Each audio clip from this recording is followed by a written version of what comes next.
I was thinking about something, and now it's going to be your problem as well. A while back, I had postulated something to the effect that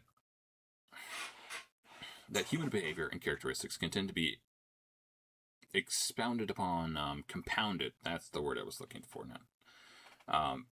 By being a part of a community, right? So you have firemen who get together and fight fires. You have policemen who get together into their police department and presumably fight crime better, manage the community better, right? You have charitable organizations who get together to the groups and they do charity better, presumably, right? And I think a part of this is just that these people probably learn from each other, but I think an equal part of it has to do with maybe some level of intangible human synergistic mechanism, a type of hive mind or something like that, where the these behaviors, these characteristics, these goals that brought them together are expounded upon because they're a part of a community. And I think this can sometimes present, well, not this in particular, but I think the fact that this human mechanism, I don't think it's relegated just to behavior or characteristics. I think it can affect one's experience in that scenario as well. And this can maybe be a good thing, but I think it can have issues, perhaps, with regards to the notion of insanity and or monomania. I'll try to explain. To my mind, the notion of monomania and the insanity that it breeds, which I tend to think, I don't know if most insanity would be based in monomania. I don't know. But the notion would be that you have a really intense, a really visceral experience. And because you're having this one, like, really visceral experience, everything outside of the experience seems negligible. It's like you've taken basically every part of reality that's not this one thing and said, no, that doesn't matter. That's not important. Right? It can tend to, this type of experience can tend to make weird things seem normal and normal things seem weird. It kind of topsy-turvies your whole perspective on reality. If you've ever been in love, you probably know something about that. If you've ever been in, hated someone or something, if you ever had that type of experience, you probably know what I'm talking about.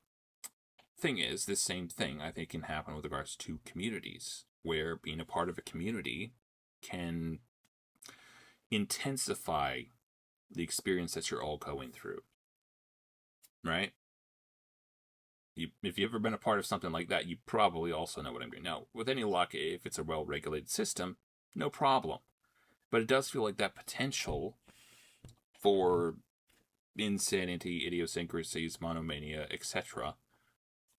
Like, if you were to put it into terms of like an equation, it feels like the amount of people involved is directly correlated to the compounding of the behaviors, characteristics, and experience, right? So the more people, in theory, you have involved in the movement, the more it grows, the harder it would be, in theory, to maintain order in that grouping without, subdividing them. The higher potential, like the more people you involve, the higher potential there will be for this type of problems, this type of insanity or whatever, which doesn't seem to bode well for the notion of popular movements or cities.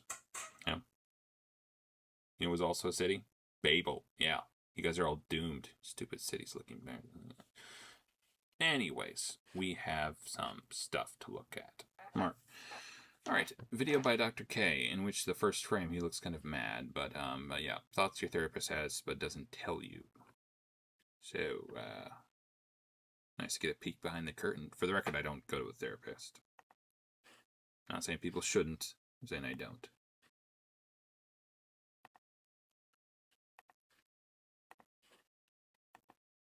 So I was lucky enough to be invited to Jubilee's Surrounded program as a psychiatrist engaging with 20 people with depression. AKA head shrinker. Where did that come from? Head shrinker. Feels like it's kind of diminutive, derogatory. So I don't know if head shrinkers like that or not. So a lot of people will say, like, I don't understand. Okay, so, oh, sweet glory. I'm thinking there's some sort of ethnic practice done by either cannibals or, heathens of olden times, where they would actually shrink heads. That's kind of a strange notion. Actually, I should look that up sometime. It's intriguing. Point of therapy, because what good is talking about my feelings, right? How does that help? And I actually agree. I think just going to a place once a week and blabbing about how your life sucks is not super helpful. There are some cases of something called supportive psychotherapy, which it can be helpful. But I think what we can do today by kind of doing a play-by-play analysis of the Jubilee video, specifically the conversation with a gentleman. Yeah. It does feel like the notion of like just talking about. I assume what psychologists are trying to do is help people kind of sort out their feelings and discern with what's going on in their head. That is kind of, it feels like it's one of the sins of youth, that it's not that people are so much wrong about stuff when they're young, it's just that they can't divide and subdivide between their feelings. There's a lot of parallel emotions or sensations that they kind of confuse with one another. Like, you could take the example of like sexual attraction versus love. I think it's very easy to confuse those two things. I assume there would be other things involved as well. Like, there are other types of, I think, parallel emotions that would come up. It's kind of interesting, intriguing thing. And the name Lamar, is we can see what the goal of therapy is, and we can see a little bit of it in action. Okay, so not that I'm Lamar's psychiatrist, but we can sort of see like what we try to do as therapists. And I want to show y'all how therapy is literally so much more than talking about your feelings. Oh, so let's. Now, I was thinking of the notion of pain and skepticism. I have to wonder if those things are kind of correlated as like a type of parallel emotion. Because it does feel like the one thing you know when you're in pain is that something is wrong. Somewhere something is wrong. So it feels like it would have a profound, perhaps, effect on one's psychology, right? And you could very easily confuse it for a level of like intellectual uncertainty rather than seeing it for what it is. It was just literally just something. I don't know. It feels like those two things would be kind of easy to mistake for one another. Not for sure, though, especially certain types of pain. Maybe not so much physical as like, I don't know. Get started. For me, I can't speak as to everybody's journey or where they've been in life. But as far as for me, I feel like that comedian dude. He looks like that comedian dude with a beat. No. Sorry. This is like the conclusion. That circling me that I can't remember his name. Dave Chappelle. He kind of has the same kind of brow. A bit of background on me. I'm a Marine. You know, it's kind of interesting to study like the different like ethnic. For whatever reason, I'm thinking of it just with regards to African in particular, but it is kind of interesting to study like different ethnic features or whatever.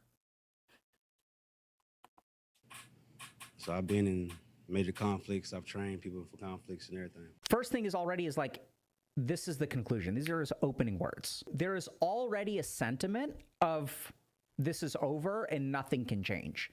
And I want y'all to pay attention to that theme in his words. Okay. All right. I didn't catch what he was saying, so sorry. For me, I can't speak as to everybody's journey or where they've been in life. But as far as for me, I feel like this is like the conclusion. A little bit of background on me. I'm a Marine. So I've been in major conflicts. I've trained people for conflicts and everything. First thing is like, this is the conclusion. These are his opening words. There is already a sentiment of this is over and nothing can change. And I want y'all to pay attention to that theme in his words. So another thing about this video is I'm not going to just lay things out. I'm going to put questions and hypotheses to you. So for y'all to try to do the thinking, okay? So pay attention to this theme. I only had a week on how to adjust to being a civilian again. After that week, I started sleeping in the closet for 6 months. So this is really severe. I've worked with... Black men... I'm sorry. I'm going to avoid making a joke about a black man in the closet. I didn't think that the black community is... there are stereotypes about stuff like that. No, I'm not saying that. Never mind. Just forget it. Forget it.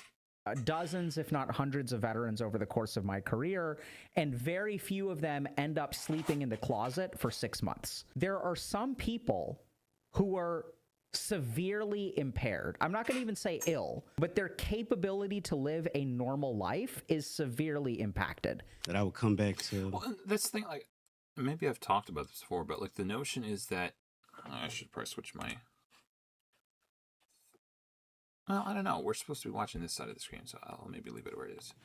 But I was thinking about the notion that people in certain scenarios learn behaviors that are suited to that scenario. They're like adapted behaviors. So if a person grows up in a town full of criminals, they think a certain way, they behave a certain way. They probably are permanently kind of skeptical or paranoid, or skeptical to a paranoid degree about everyone else, right? And because of the scenario they're in, that is an adaptive behavior that is advantageous. It makes sense and it works for them in that scenario. And when they get out of that scenario, well, it's not really functional anywhere else or whatever, right? So you have soldiers who get into a scenario, obviously certain things work there, certain behaviors are advantageous there. Yeah, it's kind of hard to tell them, no, you're wrong, but it's probably better to say, okay, the things that worked in the military, they're not going to work here. Right? Things that were advantageous to behave in such and such a fashion or to express certain characteristics, not advantageous in civilian life. But I think some level, like, it's not, I don't know if it's something you can talk someone out of so much as they just have to learn that that's not a thing. I don't know, it's more experiential, perhaps. I think you can do a lot of things with persuasion, but I think a lot of it comes down to, like, there's no substitute for experience sometimes. Opportunities, jobs. I came back to a park bench, so I feel like I was kind of like left behind. You know Well, what I mean? you were. I was left behind. So this is another really common experience for veterans. Like, I want y'all to imagine this for a moment. You're 22 years old, or maybe you're 18. You enlist in the Army. You're on a tour of duty for 8 years. So you come back at the age of 26. So you leave the regular world. You go live a completely different life for 8 years, and then you come back. The people that you knew have moved on. People have gone to college. They've started careers.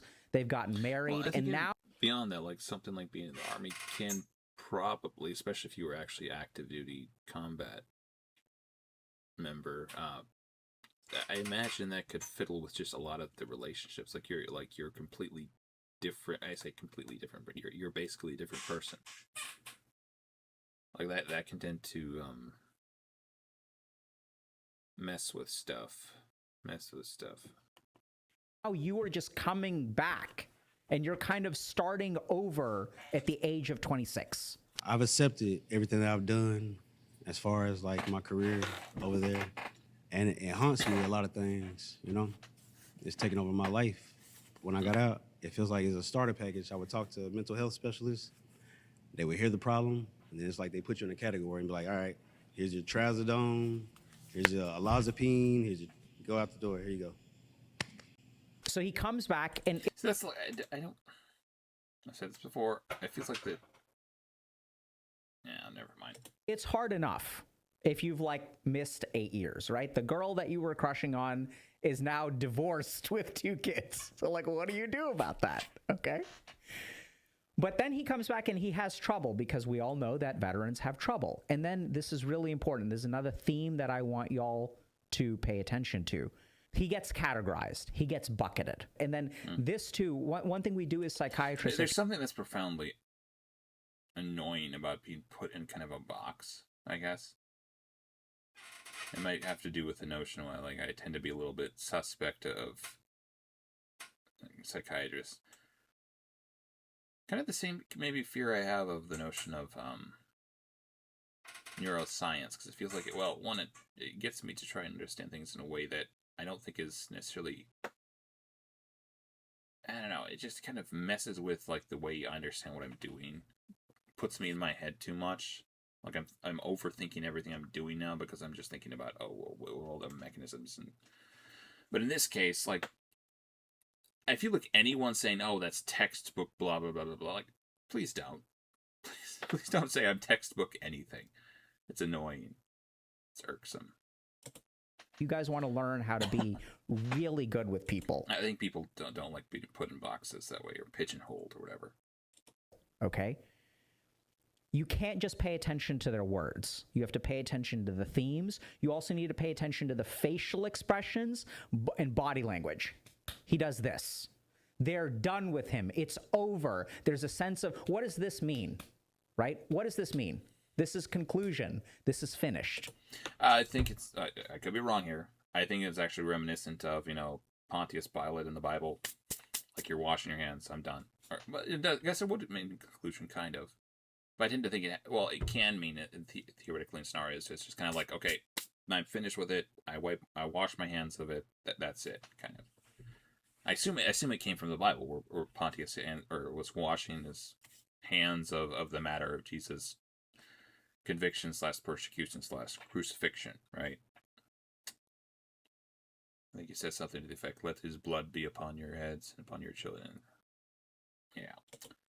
Okay. If I tell you that doesn't work, then it was given to me like I was the problem. It almost seems like I was getting penalized for the medication not working. Absolutely, right? So I'm getting the sense that you sort of got judged, that you were supposed to be a certain way. You were supposed to respond. You were supposed to get better. And you didn't get better. How dare you not get better? No. And then they label you, they bucket you, they put you on this track, it almost feels like. Yes. Yeah, so what's that like for you? Well, that's why I say it feels like a conclusion, because after that doesn't work, my only question is, what's next? None of the treatments are working. And when you are struggling with a problem and none of the treatments are working, what do you imagine is the feeling that you get, right? Each failure does what to him? It's not just that the illness doesn't improve. There is a story being crafted here of failure number 1, failure number 2, failure number 3, failure number 4 that he feels blamed for. Clearly, Yeah. I feel like veterans probably just in general get a really bad, get a ringy deal a little bit. something is left over from your time in the Marines. And then when you came back, they said, okay, for people who aren't able to integrate, take trazodone, take loxapine, and then if you don't get better, then do this. I'm pretty sure this is a deliberate cut. I'm assuming she's either a veteran or knows a veteran, married to one. I don't know. Then do this, then do this, then do this. And you're a guy who tried it all. So this is a really important technique. So he's given me all of this information, and I am basically repeating it back to him. This is called reflective listening. I heard his story, right? And I'm not trying to convince him or I'm not saying this is bad. It's just on principle. I hate people doing conversation by numbers a little bit. I'm not even saying it. I'm not saying it's bad. I don't know if I like the notion of people in a conversation using techniques that are meant to make me feel a certain way. Call me crazy. I like it to be like more spontaneous than that. Like if they want to do that, if that's the type of person they are, great. But again, like the notion of a person doing like a paint by numbers type of, okay, I'm doing this to make you feel such and such, like, no, don't do that. thing like that. I heard his story and I just put it back to him. And I want you guys to pay attention to his face and think for a moment about, what are you guys reading from these facial expressions? And if I were to tell you, Lamar, there is something that will help you, how would you receive that? Okay, so now comes a really important thing. This is what we do in therapy. I've reflectively listened to him, right? I've said, this is what happened to you. If I told you something would help, how would you respond? I'm not even saying, hey, I think something can help. I do think something can help, but I'm not going to say that. What we want to do is understand where he is. And then he says, I would have to categorize you. Now we're getting somewhere. So this is really important to understand. He got bucketed. And what does he do in turn? He buckets us. You're just like all of the other psychiatrists who say, That's a very good point. something will help, something will help, something will help, something will help. So now we have a challenge. I started Healthy Gamer to help people, particularly my people, who were often left behind by the mental health system. As we've grown Healthy Gamer, we have also started working with partners. Oh, sorry. I thought he was talking. Okay, so for a second I thought this was going to turn into some sort of social justice thing, but sorry. I feel like never mind. to help us keep He things might be talking about gamers, not Indian people. affordable. And that's why I want to tell you about Rebound. Rebound provides specialized virtual trauma treatment with expertly trained therapists. It was found in trauma. This is very different from standard talk therapy. It's a highly structured treatment designed to safely, many of whom have little next step for you. Head to hellorebound.com/healthygamer, where you can check your insurance, book a free There's his thing. call with one of our care specialists and find out more. That's hellorebound.com/healthygamer, and the link is in the description below. So here is someone who has been bucketed, treated unfairly. It has severe problems. He was overseers for 8 years. Reminds me of this like movie Interstellar, where like you're time traveling and then you come back and your daughter is like older than you are. Like you've been unplugged from life and you come back and you have all kinds of autonomic problems and things like that. And everyone tells you Don't know what autonomic problems are. this is going to work, and nothing works. So how do you help this person who the theme here is game's over? He's going to bucket us. And when I'm working with someone who is so sure about something, it's not just talking about our feelings. A big part of the work that we're trying to do is to make people less rigid. Can we get them to be curious? Can we get them to look at things in a different way? But that is not easy. It's kind of one of those things that I tend to think there are times in your life when you're especially in scenarios where you are like, I don't know, metamorphosizing, where your perspective isn't so much set, but like once it's set, once things kind of settle down, it maybe becomes a little bit harder to unsettle it. That's why childhood is such a malleable state of existence. People going through, I presume, existential crisis, kind of in the same case. I don't know, maybe neuroplasticity. I don't know if that would do something like that. There's a statue in the background, the white one. I don't know if that's... I wish sometimes people would go through like just a kind of a tour of their background or something and show us all the stuff. To do. We can't Explain it. present them with evidence because he's just going to knock it down.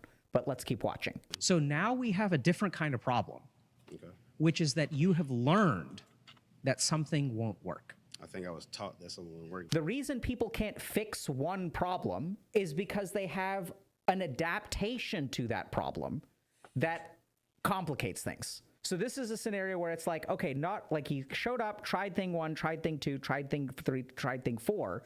But once you develop hopelessness, once you think things are over, it becomes really hard to try again, right? People are really burnt out. So now I have 2 goals. In order to get them to even try something, I have to disable the hopelessness on top. The reason nothing is working is because I don't think anyone has really understood what you struggle with. This is why patients stay stuck, because they have subconscious patterns that create the problems that they deal with day in and day out. So I tell them, hey, I think the problem is that no one has understood you. I think the problem is that you got bucketed. Thing that we do after you get bucketed isn't going to work because nothing we've done after you got bucketed works, right? That's the data you're giving me. I'm just giving it back to you. And then what's his answer? So now what? What do I do? What do I do? What's the answer? What's the solution, right? And I don't know if this makes sense, but the whole problem is that someone kept on giving you solutions. So if I say the solution is do this, it's game over, I'm KO'd, I'm knocked out. So I'm not going to do that. So where do we go from here? We understand you, man. Now he starts talking again, right? So look at his facial expression from, so what's the solution to now? And watch, he was swinging a KO, like it's a KO punch. What do I do? But I don't want to take it. I want to get him to keep talking. I don't want him to quit. I don't want him to give in to the hopelessness. My job description changed from heavy mechanics and helicopters to now I'm O3 infantry, heavy machine gunner. Then I switch again to intel. Now I'm doing interrogations throughout the night. Now he's sharing. I say, what do? We understand you, right? And he kind of pushes back.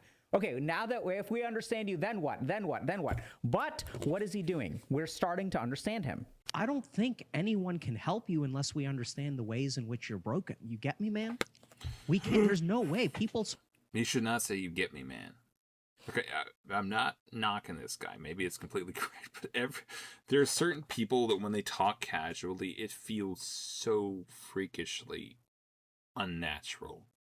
I don't know. It's like a British person saying trying Ebonics or some crap. That's how it comes off. Sort of labeling you and sort of saying, oh, like loxapine is going to fix this and trazodone is going to fix this. That doesn't even begin to touch the surface. So now I'm using an interesting technique, which is I'm zeroing in on my point again. I'm kind of driving, hey, we can't fix this unless we understand you.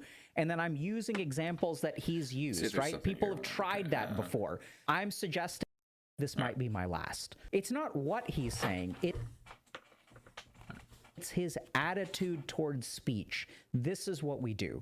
So this guy struggles every day with, my guess, I don't know, chronic suicidality is my guess.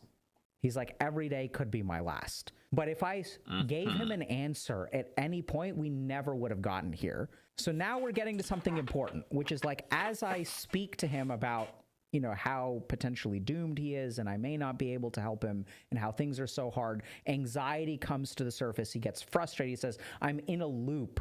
And by the way, any moment could be my last. So when he shares this emotion, my play is going to be, once again, let's signal to him that we heard. Lamar, I'm grateful to you. Yeah. And I Feels like he feels awkward there. know it sounds kind of weird. I can see that you're really struggling. I can see that every day, on the one hand, it feels inevitable. And on the other hand, it feels like one day you're going to be off the loop and you're never going to come back, right? Yeah, maybe. Feels that way. And I think the beautiful thing about this, and I know it sounds weird to call it beautiful, is it blows my mind how many people feel the way that you do. NASA. So I wonder if like all of these people are supposed to be like former veterans. No, I can't imagine they got all veterans, right? There are a lot of people out there that have come back from war, have been cops, have been firefighters, and when they look at you, when they see you, All right, we're back to Anita Sarkeesian, Gamer from Mars videos. I think he's made a few of them on this, and normally I don't like watching the whole videos, but these are like 6 minutes, so we'll see. I guess I'll try to tag him or whatever the crap, but he looks extremely baby-faced. Yeah, and for the record, I know we talked about Anita Sarkeesian last week as well, but it's kind of an intriguing case, and I feel like I want to do a little bit more about this subject. Maybe we'll put them into a playlist together.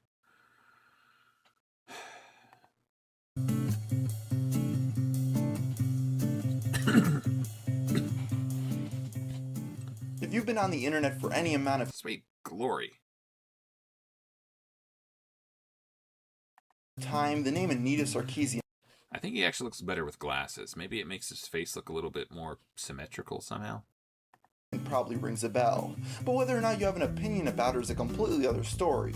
So a while back, I decided I wanted to make a companion video series, with one video talking about reasons people like her, and another one talking about why some people dislike her.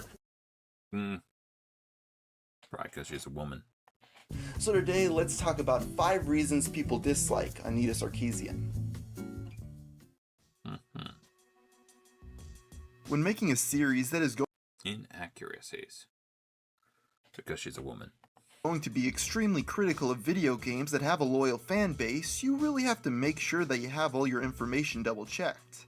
And this is even more the case with Anita Sarkeesian, who was given over $150,000 to hopefully create a factual series, but she unfortunately failed on a few occasions. Probably the worst case of this is when the YouTube series covered the video game Hitman Absolution, where she claims that in one of the game's levels you were encouraged to kill 2 female dancers, then toss them Yeah, okay, we'll see what the around the as if they were reality is. simply objects. The problem is that the game actually docks you points for killing them, and rather you're supposed to sneak around without being seen. Yeah, While to many be fair, like I'm sure I've made mistakes too in my videos. can argue that having the ability at all to kill them is twisted, you have to wonder what is to be expected from a video game called Hitman. Plus, you're able to kill Oh, no, I would say that's just like an element of realism. Like, I can't imagine like people would be like, "Oh, that's twisted that you can kill anyone." Like, I'm assuming it's not like, "Oh, you can kill the dancers, specifically the dancers, and no one else." Like, I'm assuming you can kill a lot of people. Probably the dancers happen to be some of those people. Just like, I don't know. I don't know. kill people of both genders, so it's not just a female thing. And this is only one of the most blatant examples of inaccuracies. A simple Google search will bring up tons of videos picking apart her YouTube series. I think it's no surprise that when inaccuracies like this happen, it's sure to get people mad.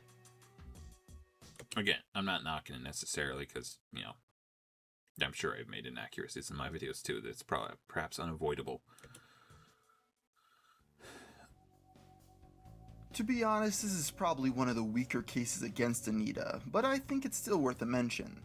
When originally starting the Kickstarter campaign, she made it seem like she was the gamer herself that wanted to take on the misogynistic ways of the industry, which many thought was a noble enough pursuit, until it was realized that she had admitted on film that she was not a fan of video games herself. One song, except I'm doing video games. So it's not exactly a fandom. I'm not a fan of video games. I actually had to learn a lot about video games in the process of making this. That's not insignificant. Maybe there's some context there, but that's This gave people a lot of ammunition to rail on her points, since she didn't even like the things that she was discussing until she wanted money to make a series about it. Because of this, many have dismissed her points, even more so because it appears that she only got into gaming to complain about it and raise money on Kickstarter.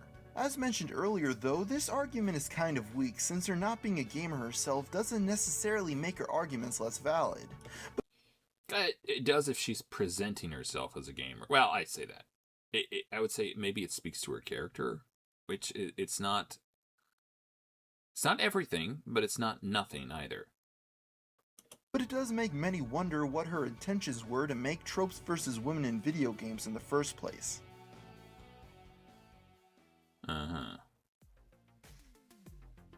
There are a lot of stigmatizing people in our culture today that will speak their mind no matter how unpopular it is to do so, and I don't think anyone would argue Anita falls into this category. But the key difference many see between her and many other figures is that she won't debate any of her critics. Well, Well, admittedly, I could see people not wanting to debate just in general, probably, but She has made appearances on many programs, the hosts never try to counter her points, and on Twitter it seems that she almost completely ignores any counter arguments people make against her series. There have been cases where well-known opponents of her ideas wanted to have a civil public debate so she can defend her points, but she simply doesn't respond to these requests. This makes many assume that she's simply unable to defend her positions on issues and instead opts to stay in an echo chamber of people that parrot her beliefs. And while many defend her for not debating again, I don't know if I would necessarily fault people for not wanting to debate. her critics, no one can deny that she seems to ignore many of the accusations placed against her. I mean, that would maybe be more significant, like especially if there's like, you know, I assume with regards to anyone, there was always going to be, you know, some viable points made against you in your videos, etc., etc. So I don't know.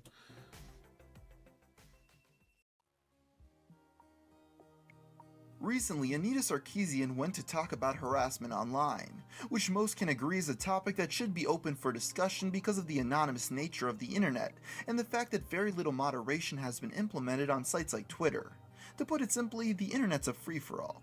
Now, the problem that people have with Anita talking about it is that she seems to always frame it as a female-only issue, which I can personally attest is not the case. When you make yourself known on social networking sites, you'll What they say, squeaky wheel gets the grease, right? some point have to deal with harassment. That's simply how the internet works, no matter your religion, nationality, or gender. These conferences that only discuss female harassment often anger men who have been victims of harassment themselves, since they feel their hardships are being minimalized when many discussions of the topic only bring up one gender. As a Okay. I'm not gonna say I tend to think it's like I think women probably get a little bit more online. And it's one of those things because it works more with women. Men tend to not respond as much. They tend to be a little bit. There's a reason, like the insensitive bastard stereotype exists. Okay, it's because men do in fact tend to be a little bit less sensitive. That type of like people do stuff because it works, and the reason online harassment towards women more so probably because it works more so.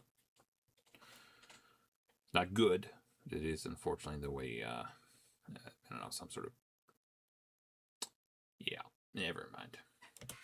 Person who has gotten death threats and has been called every name in the book, online harassment has never really fazed me since, Like, yeah. you know, these are just random people on the internet. But I could see why this whole ordeal may infuriate some.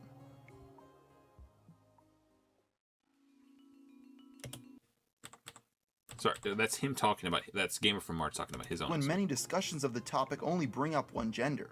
As a person who has gotten death Yeah. Misandrist. threats and has been called every name in the book, Witch. online harassment has never really fazed me since, Femcel.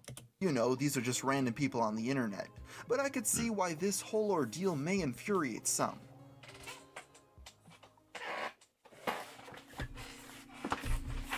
One of the biggest things that irritates the critics of Anita Sarkeesian's claims is that they often don't get a chance to defend themselves or their viewpoints. On several occasions throughout many different publications, Anita has gotten articles written about her where she's... See, there's one point I would make against, I guess, maybe I'm just thinking about it now that he brought it up, but it does feel like if you're unwilling to, at the very least, address some of the points made by your detractors, some points made in good faith, if you represent all of them as just these demonic, you know, misogynistic, blah, blah, blah, blah, blah, it kind of indicates that your ideas are kind of lightweight.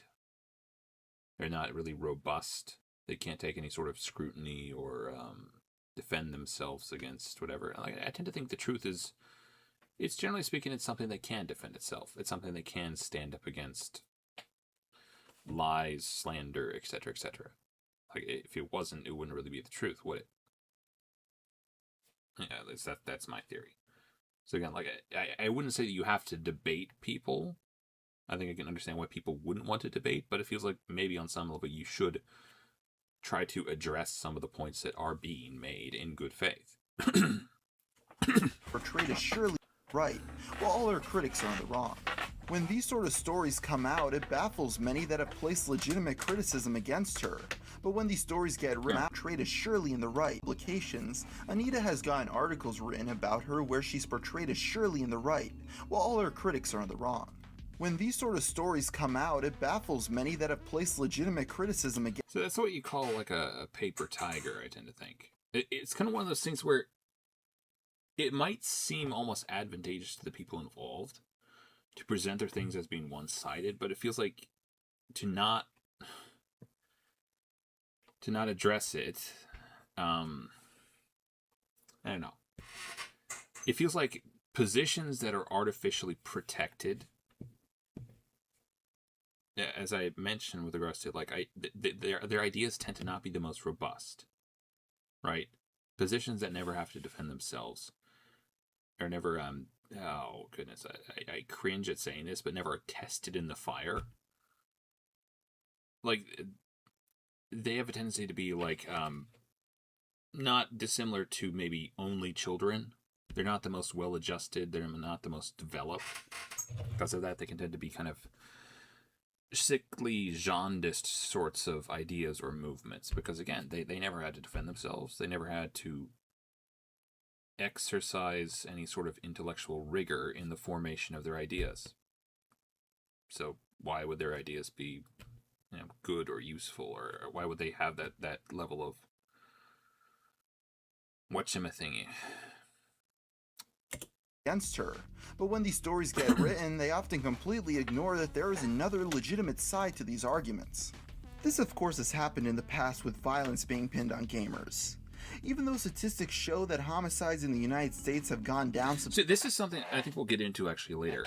I think some people, and myself included actually, were kind of thinking that she had meant that these games would lead to violence against women, that they would cause men to be... Maybe that's the way I think that was the way I was interpreting it, because she said that that's not what she meant. I don't know if what she actually meant is any better. We'll maybe figure it out.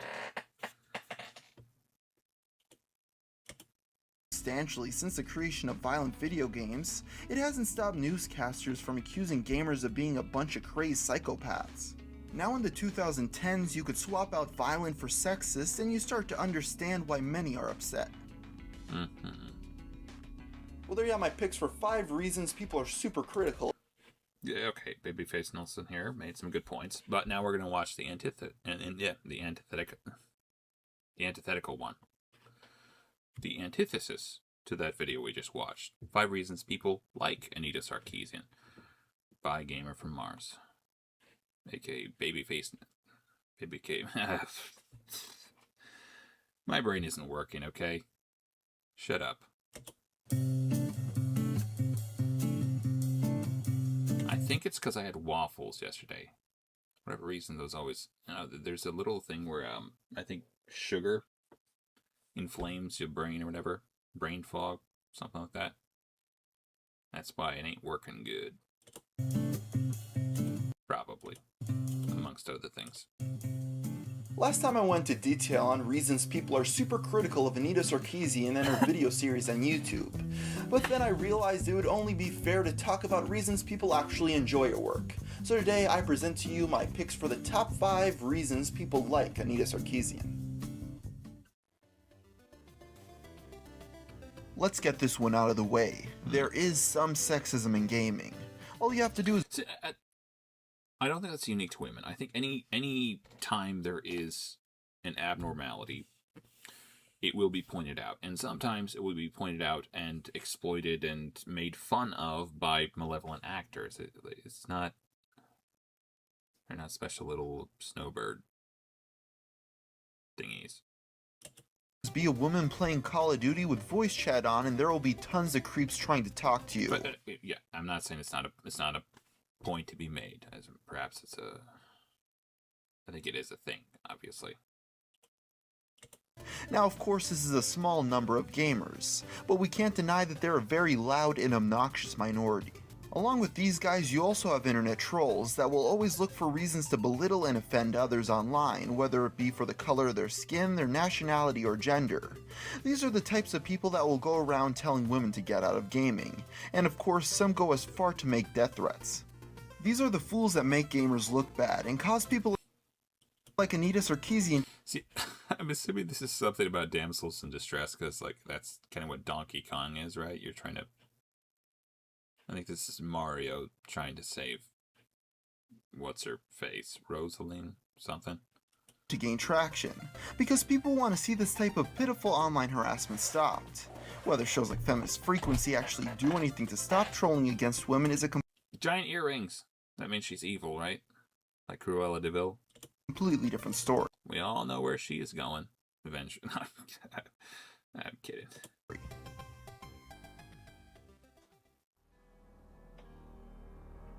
Tumblr is a social networking site on the internet that acts as a blogging platform of sorts for people to share their views on a variety of subjects. I don't think I've ever actually been on Tumblr. But the thing that I can't imagine I'm actually going to go. makes the site unique is that its users are known to be extremely politically correct. So basically the How delightful. complete opposite of 4chan. When you go onto most sites on the internet, the overwhelming majority of people seem to despise Anita Sarkeesian and her actions, leading many to wonder where all of her alleged supporters are, and the answer to that question is simple: Tumblr. Well, I suppose that this isn't a reason people like Feminist Frequency. A site like Tumblr provides a place for supporters of Anita to go without the opposition that they would face on Reddit, Twitter, YouTube, or most other sites on the internet.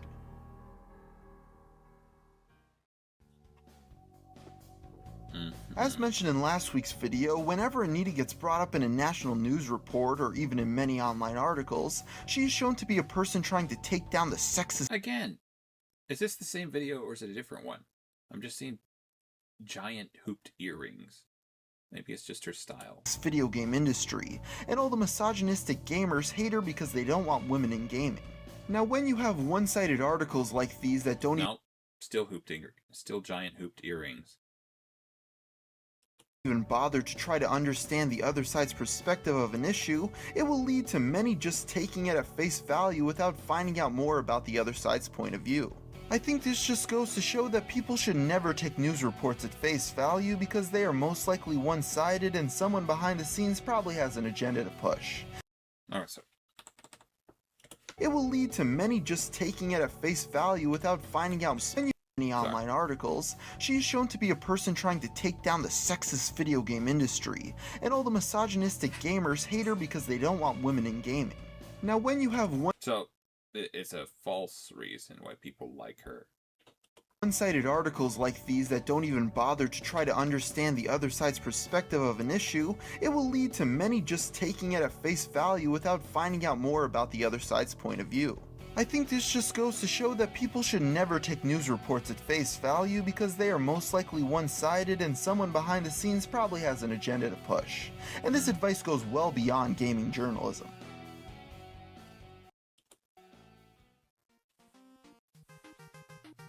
An oftentimes strange thing I She was arrested. That's why people let now. hear people claim against Anita is that she stages all of these death threats simply to make herself look like the victim. And while yes, there are tons of people that make cases that some of the harassment is self-made, I have to ask myself, why? Even though I run a mostly uncontroversial channel that rarely gives opinions on provocative subjects, I still get tons of hate. So the idea that someone To be fair, this is kind of provocative, but accusing video games of being sexist is going to get harassed 10 times worse than me is a no-brainer.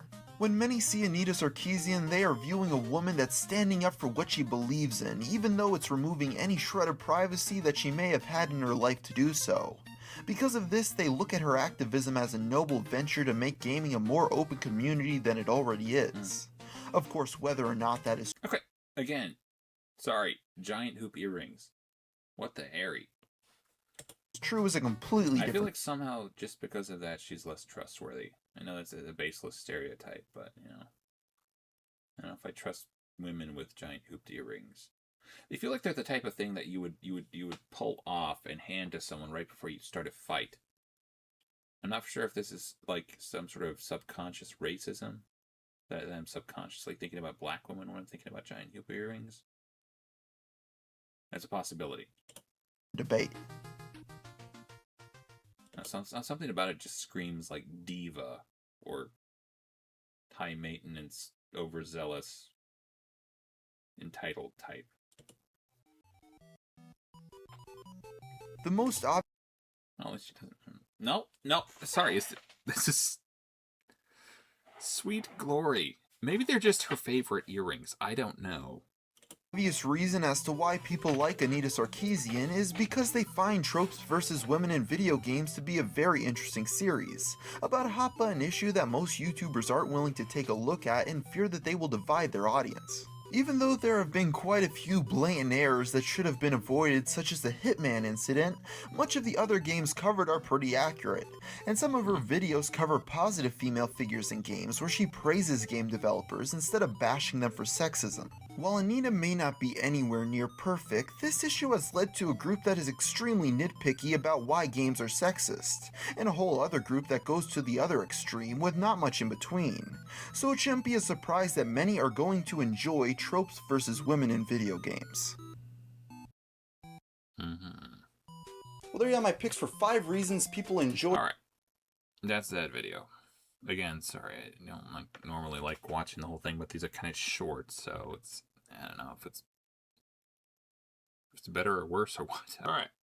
And we're back. This one is continue. I think we're going to continue off. We're going to continue where we left off. The most hated woman in history, and then I think we're going to jump to the what happened to Anita Sarkeesian after we watch a little bit more of this. I think there's a part in here I wanted to see. Alright, yeah, let's get into this. But it explains why things escalated the way they did. It didn't help that around this time, the atheist community declared war on feminists. With Elevator Gate a year. Again, I don't know if this came up before, but I think I talked about it a little bit. Like, it's kind of strange that to think that in the beginning, atheists would have been, like, anti-feminist?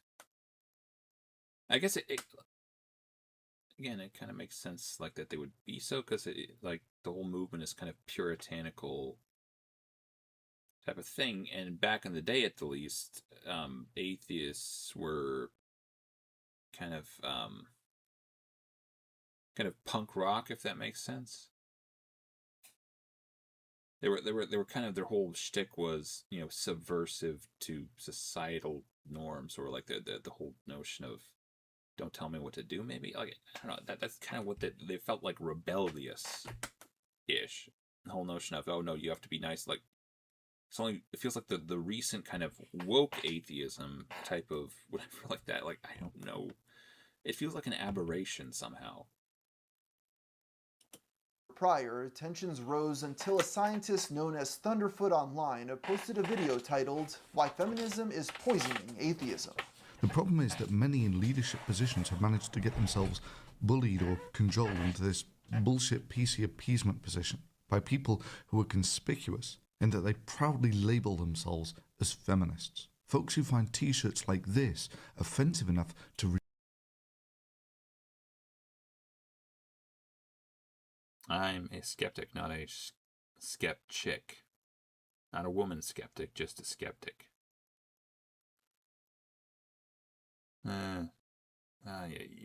reduce them to tears. It's interesting that around this time, all the online atheists switched from complaining about fundamentalist Christians to feminists. It laid the groundwork for the eventual wave of skeptics and anti-SJWs that would build a right-leaning community that included a lot of the conservative Christians the atheists used to complain about. By early 2013, Sarkeesian launched a Tumblr for her series, and a month later released the very first episode of the crowdfunded Tropes vs. Women in Video Games. The first episode of the Kickstarter back campaign was released on March 7th, 2013, called The Forget it. Just forget it. Damsel in Distress. It was briefly taken down after a false flagging campaign, but quickly reinstated. Within hours, TJ Kirk uploaded... Sorry, what were you looking at here? First episode of the Kickstarter back campaign was released on March 7th, 2013, called The Damsel in Distress. It was... I don't know if I like the presentation of kind of formulaic storytelling as like a trope or something that's like the demonization of it. Like most games involve some danger taking place, and believe it or not, there are statistics, like I guess kind of a tangent here. There are statistics that would seem to indicate, and a lot of people were crowing about this at one point, that oh no, it's 50-50. The women they represent 48% of gamers. I'm thinking that people who were crowing about the statistics didn't really look into the qualifier for the term gamer. I think they'd effectively, with regards to those statistics, they said, have you played games? Like my dad has played games. He is not a gamer, right? I had seen one statistic, something to the effect that like 48% of women have said, yes, I have played a game. Only 6% would say they are gamers. There are, I think, other ones that have to do with like PC gaming and console gaming as opposed to like mobile, I assume, or something like that. I'm thinking PC was something around 28%, console was something like 22%. And it feels like that 6% or that 22% is just on my own anecdotal evidence. Those would seem to be far more accurate. I know almost no women who would call themselves gamers who are like really into it. Not saying it doesn't happen, but I think overwhelmingly it is men who are gaming. Back to the notion of storytelling. Most stories involve danger, right? Most stories involve a hero saving someone who is in danger or something like that. And since most of the gamers are men, it feels kind of intuitive that most of the heroes would be men, and most of the people in danger would, generally speaking, probably be women. Again, I don't like this notion, like, I don't know if I like it presented as like, oh, tropes. It's tropes. Like this demonization of the way storytelling just kind of works. was briefly taken down after... Well, and beyond that, like, it feels like all storytelling, generally speaking, there is a type of formula to it. You don't write about things that are completely disinteresting.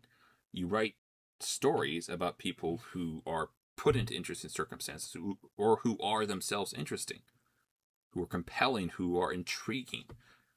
The Office being, I guess, a notable exception, but generally speaking, you don't write things about boring, everyday things. So, just by virtue of that, the number of caricatures or archetypes of people is limited, right? So it's inevitable that they will fall into the realm of tropes, as they would say, both for men and women. I think I mentioned that in the last video I'd done about this crap. False flagging campaign, but quickly reinstated. Within hours, TJ Kirk uploaded Who's the Damsel Now? He admits it was more even-handed than her previous videos, but called on Miss Sarkeesian to face her critics and stop playing the victim. And I honestly have no major criticisms of its content. I do, however, take issue with one aspect of Anita's video, the fact that she has disabled ratings, comments, and even statistics. We, the audience, are not allowed to have an opinion, it seems.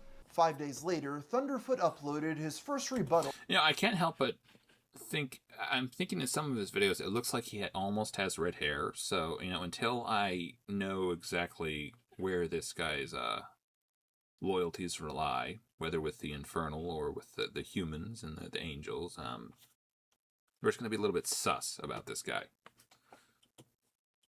To Anita, feminism versus facts. I mean, really, did you have to start with the straw man in the title? Do you really think that tropes are specifically adversarial to women? Maybe I should title this video in a reciprocatively fair fashion.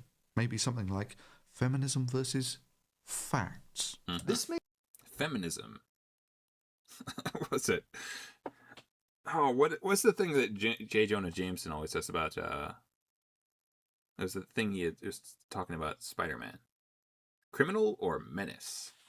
may very well be the origin of the idea behind facts don't care about your feelings. Watching with 10 years of hindsight, Oh, this is where Ben Gut is saying. this video strawmans her arguments. Thunderfoot claims Anita's noticing trends that don't exist, but that's despite the trope's very long history. No, I think they do exist. I just also don't think they're really a problem. Now, I think certainly within the realm of the kind of the structure of standard storytelling, you can probably mess with stuff a little bit. You could probably shake things up a little bit. And who's hurt by wanting more interesting characters?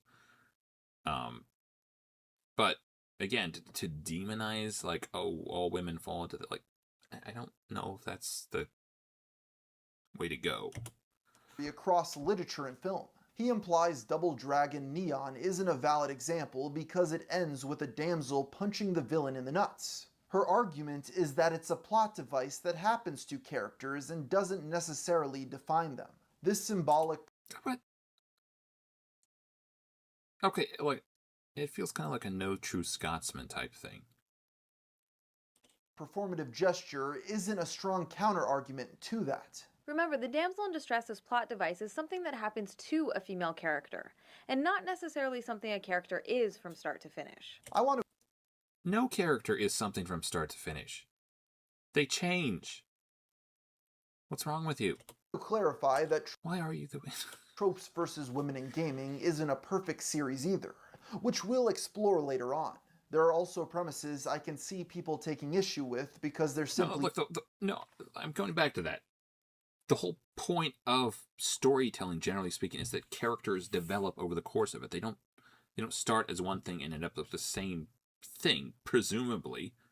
That is kind of one of the cornerstones of good storytelling, is character growth, right? be treated as accepted fact. The belief that women are somehow a naturally weaker gender is a deeply ingrained, socially constructed Based in fact, you jackanape. myth, which of course is completely false. Why are you the way that you are? Just to clarify, I had heard the person from Odyssey, the trans one, talking about gender norms. Oh, it's just a quaint little myth we tell ourselves. Tell me what else. Equality, a quaint little myth that we tell ourselves, right? Consent, quaint little myth that we tell ourselves. Completely false, completely made up. Is that cool with you? Is that cool with you? The notion of tolerance, that seems like a quaint little myth that we tell ourselves. Would you be fine with getting rid of those things? do we find as representing those things as just these ephemeral, stupid little things that we just, it's just a social conditioning thing? Because I feel like you, or Anita, and a lot of people like her would have a lot of problems if we just said, oh, no, tolerance for people who are different than you is just a quaint little myth that we tell ourselves. Certainly, gender norms are far more universal than any of those other things. They're practiced in pretty much every species. Now, they don't always look the same as they do with, humans, but they're still there. Okay? Like, I don't know how you get more, like, fundamental than gender norms. Like, all of those other things are much less fundamental. But the notion is reinforced and perpetuated when women are continuously portrayed as frail, fragile, and vulnerable creatures. They mostly are. Gender binary is an entirely artificial and socially constructed division of male. Bullshit. Again, like, I guess maybe I said, I don't know how you can get much more fundamental. You can get more fundamental. But, like, that is one of the most intuitive things about humans. And one of the most obvious things. What the... Okay. Male and female into two distinctly separate and opposing classes of human being. As I watched these videos for my research, I realized that they weren't that outrageous and pretty benign media Just, wow. analysis overall. This shouldn't be surprising since Anita has explained that unlike previous videos, which were much more off the cuff, these were much more intentional. They're rather adept at anticipating and addressing counter-arguments. This series will include critical analysis of many beloved games and characters, but remember that it's both possible and even necessary to simultaneously enjoy media while also being critical of... I feel like we should buy an island somewhere. Let's buy Greenland and let's send all the people that want to try this new age bullshit. We'll send them there and see if they can pull it off. You want to try this experimental crap? Please do it on your own time. Please. Pretty please. Of its more problematic or pernicious aspects. Just to be clear, I'm not... She said pernicious, which, I approve of, but still. not saying that all games that use the damsel in distress as a plot device are automatically sexist or have no value. This was lost on many people who came away thinking this. I mean, Jesus, girl, you are one sick puppy. So in your That I agree with that. mind, if my girlfriend gets abducted, I can't want to protect her or to keep her safe without turning her into an object. I mean, really, by your feminist reasoning here, hospitals, the places where patients come to be acted on, are actually objectification centers where people are turned into merely objects to be acted on. Thunderfoot's first video on the subject garnered over 1 million views, spawning the profitable... It's kind of intriguing, to think of, what the actual, the term objectification means. I think in the case of sexism, it would entail being reduced to one's sexuality, to the point where, the idea being you don't see women as a fully functioning human being. You don't value them as a human. You value them as a set of parts to be utilized. Industry of anti-Sarkeesian and later anti-feminist content. The gaming industry, on the other hand, largely stood by Anita, with veteran Cliff Bleszinski speaking out at Kotaku. He defended Tropes vs. Women's right to exist and said gamers need to... Technically, I defend its right to exist. I just also think it's stupid as all get out. Let me double check. Yeah, we're good. Quote, grow up.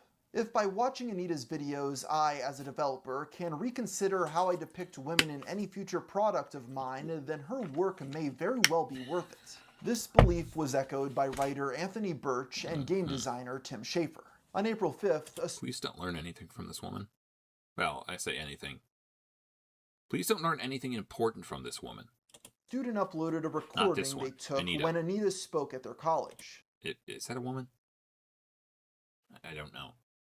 During the Q&A, they read off a letter stating her trolls didn't represent gaming as a whole. With or without the net, I don't think talking about video games is going to help the season. I propose that we promote the positives like we've done so today, because the negative... It's kind of a rigid delivery, but alright. ...will only attract more negative responses. On April 18th, Anita appeared on CNN. And what I wanted to do, or what I hope to do by telling my story, is to... Again, giant hooped earrings. I think those are literally just her favorites or something. I can't imagine she has a whole bunch of different ones. create a space where people take online harassment more seriously. There's a sort of conception that what happened to me was trolling. And trolling is largely I was about to say there's a misconception, though. thought of as one individual who's trying to get a rise out of another individual. And what happened to me was really a cyber mob, right? It was thousands of individuals coming after. See, look, I don't disagree that the notion of online trolling is bad, or harassing people online is bad, or just, you know, saying crap to make them angry or to try to get them to kill themselves is bad. It just feels like it's also kind of very much within your power to just turn off the computer and go do other stuff. It's like if you're on the playground and someone's insulting you, but you can literally just hit the mute button and walk away. Like, I'm not saying it's good, but it feels like it's not like an real life issue. So maybe I'm thinking it's just overblown, or I don't know. For me, who are loosely working together. Thunderfoot responded by stating he had faced far more harassment. In fact, a quick search for images of you online shows that the internet has been far kinder to you than it has been to me. On May 28th, Anita released part 2 of The Damsel in Distress. It was once again taken down after being false flagged. This received even more rebuttals from Thunderfoot and TJ Kirk. What's fascinating is they're often arguing against points she isn't making by saying the exact same thing as she states in the video. To give an I think this is the part I was thinking of. example of this, TJ points out many plot devices are only used out of convenience rather than intentional sexism. And of all the reasons that a character might embark on a quest, saving or avenging a loved one is probably the easiest to convey quickly. I think that is the reason for the damsel in distress trope. I don't think it's designed to denigrate women. I think it's... Dang it. I thought it was being original there. Well, technically it was being original, but it doesn't mean other people can have the same idea. I thought I was being more unique. Perhaps that's the way of saying it. I think I did come up with the ideas myself, but... just an easy plot device. And this is what she states in her video. Despite these troubling implications, game creators aren't necessarily all sitting around twirling their nefarious-looking mustaches while consciously trying Okay, that guy is awesome. I already like him. to figure out how to best misrepresent women as part of some grand conspiracy. Most probably just haven't given much thought to the underlying messages their games are sending. And in many cases... See, messages. Underlying messages. Again, I'm thinking later in this video, he says that she literally isn't saying that, oh no, this will make men misogynistic. I'm assuming she's more preaching some sort of bullshit systemic type thing where it's affecting... I don't know what she's trying to say. As developers have backed themselves into a corner with their own game mechanics. Kirk then says that because most devs and gamers are male, it's only natural their views are most prevalent. But that doesn't negate the value of examining why that is. Many critics argue her series ignores the context behind specific characters and scenes, calling it dishonest. Her position is that the excuse for using a trope doesn't itself justify a trope's use. You don't have to agree with this, but at least understand what you're trying to refute in her videos. Anita is also very clear. The excuse for using a trope doesn't justify the trope's use.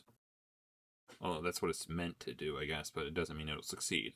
Clear that individual games aren't harmful on their own. It's the broader cultivation effect that perpetrates harm. Yeah, like I said, that's how I'm thinking. Like, it's more systemic. It's affecting the way society sees women. Views. And taken on their own, each individual example we've covered in this episode might seem relatively benign or trivial. Okay, so steel manning her idea. The notion would be that like a broader representation of women as such will affect the way society perceives women, the way society, I guess... I can't imagine that's the case. I could imagine a scenario in which a person who no one ever meets, like if we were to put a number of Indian characters into disparate developed video games. Let's say Indian characters. Did I say Indian characters? We'll put a number of Indian characters into all these different games, and we'll represent them all with certain stereotypical things. It might be that people who've never met Indians will start to see Indians as such.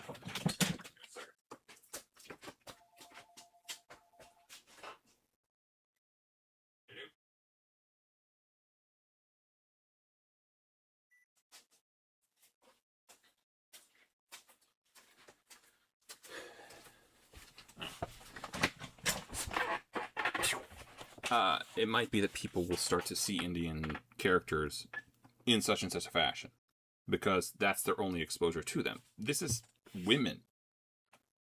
I don't think however many women you put in video games, people actually do meet women in real life. Almost everyone, I assume, meets women in real life. So the notion that, this is going to, I can't imagine it have much of an effect, generally speaking. It's not the same sort of niche exposure problem that would be with regards to different other things. Like, women, they present women as being oppressed, but it's not the same as women being a minority, if that makes sense. But the reason this series focuses on tropes is because they help us recognize larger recurring patterns. Kirk calls this contradictory, arguing she's picking and choosing when context matters. Thunderfoot summarizes her argument as, video games make people sexist. I'll make this simple for you, Anita. Really, really simple. You can claim as a hypothesis all you want that women not being portrayed as you want in video games is making society misogynistic. Hell, the people who claim that video games make people more violent have a far better case than your claim that they make people sexist. Again, she explicitly states otherwise. Sorry. I was thinking about the violence in video games. It's just occurring to me that there might be some sort of selection bias. I don't know if it would actually be causal. That they reinforce pre-existing views. Likewise, engaging with these games is not going to magically transform players into raging sexists. We typically don't have a monkey-see, monkey-do direct cause and effect relationship with the media we consume. Cultural influence works in much more subtle and complicated ways. On August... Yeah, wonderful. Okay, you're presenting it as some sort of nebulous... These are the... I imagine I have waxed eloquent on my feelings about systemic racism and stuff like that. I don't like it when people try to represent the issue they're presenting and the issue they want you to solve by behaving a certain way as some sort of nebulous thing that only they can see and or understand. Don't like it, as a general rule. All right. Moving on. What happened to Anita Sarkeesian? Dead channels. So, I think this was actually an older one. We'll see. Because I'm thinking that one we just watched previously here, the one we started last week and went on a little bit more here, is actually newer. He has glasses in that one. He looks less, weird. And this one looks older. The episode of What Happened was brought to you by Quip, the world's best toothbrush. To find out more, stay tuned till the end of the video. I remember 5 or so years ago, I couldn't go onto the internet without hearing about... Yeah, he looks younger to me. ...feminist frequency and the woman who ran it, Anita Sarkeesian. With non-stop media attention and millions of views on her videos, some said she was going to start a revolution. Recently, however, I went to check out her channel out of curiosity because I hadn't heard her name in a while. And to my surprise, less than 0.5% of her subscribers were still watching her content. I'm not going to lie. That warms the cockles of my heart. A little bit. Just a little bit. Okay, maybe a lot. I don't know. Like I this is not my favorite character in the world. With each upload only getting around 1,000 views apiece. So what on earth happened? Well, before I start off today, I just want to make it very clear I'm going Maybe she's, for the record, maybe she's a very nice person in real life. She's just not... Maybe... I like to think I could get to the point where I would be friends with almost anyone if I knew them in real life, but just from exposure online, this one-dimensional way in which I'm viewing her, perhaps not a fan. At least I don't agree with her. Maybe I would like her. I don't agree with her. Tried to not show any political bias for or against feminist frequency in this video. I actually think her downfall can be explained without arguing over feminism, so it won't be necessary. The story of Anita's rise starts in 2012 when she decided to start up a Kickstarter campaign. She was looking for $6,000 to make videos explaining how many of people's favorite video game franchises were in fact sexist. Again, he explained in some of his other videos, she was kind of presenting herself as a gamer, it feels like, and like the video he shows, I'm assuming that's not altered or anything. She literally says, I was not a gamer. I had to get into this stuff.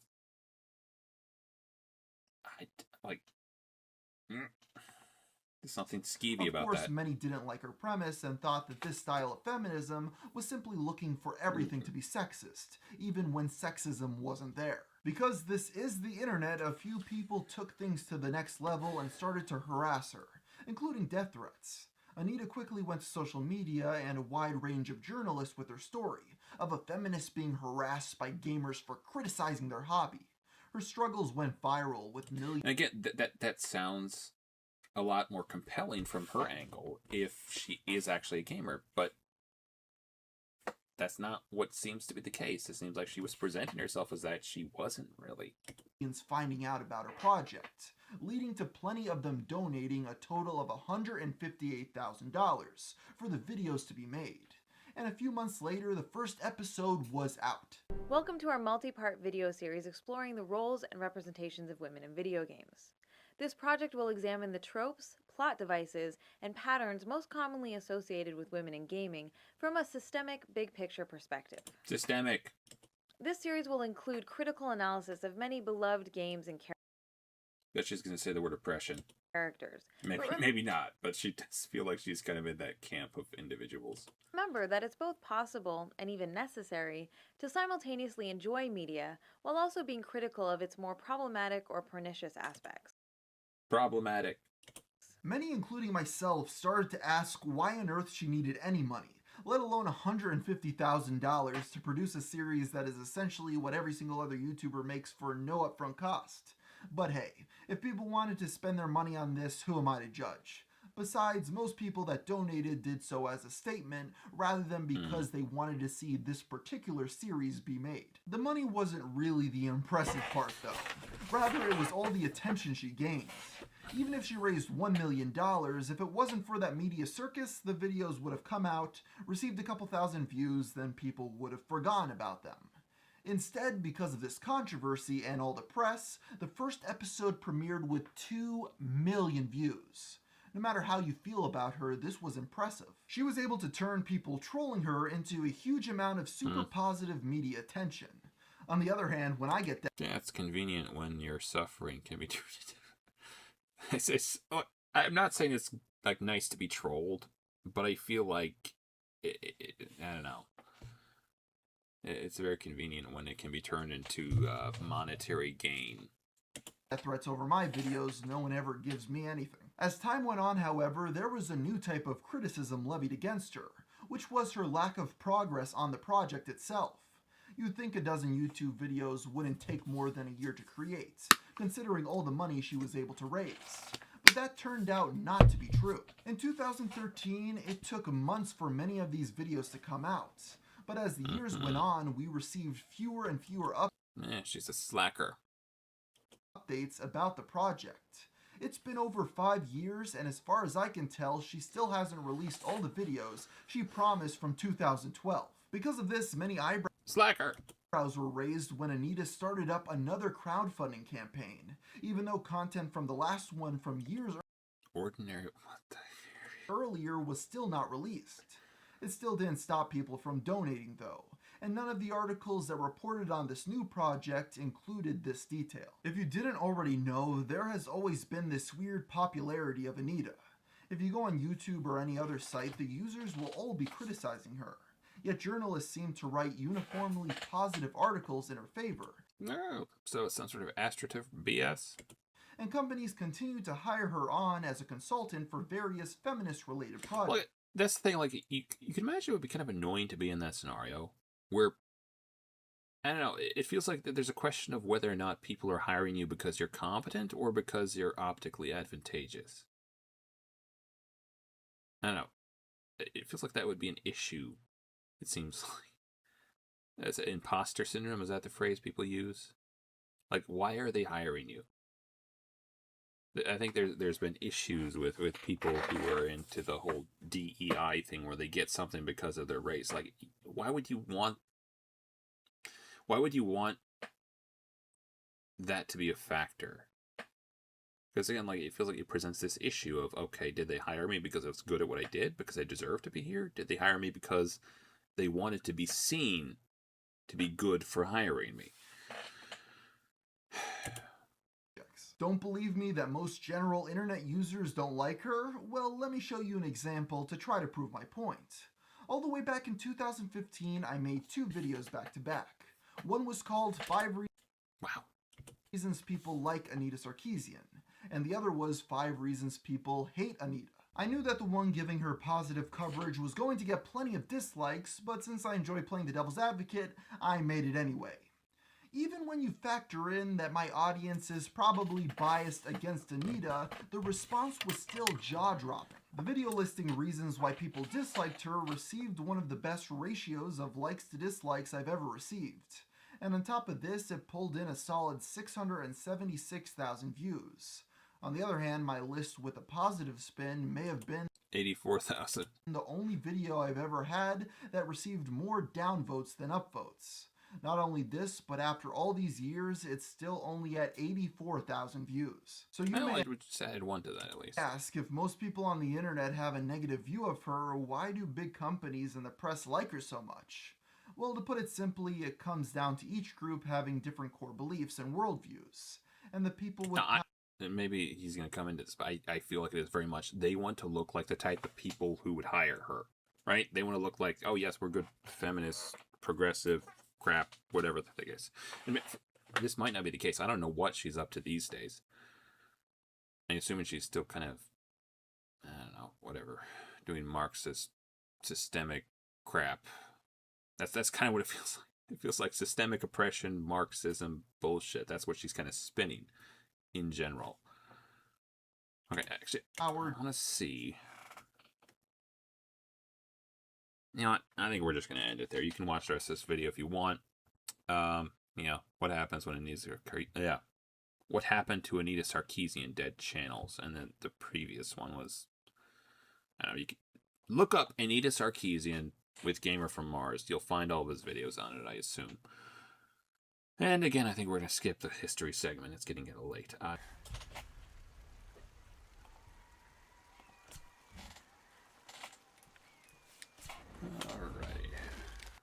Let's get it on.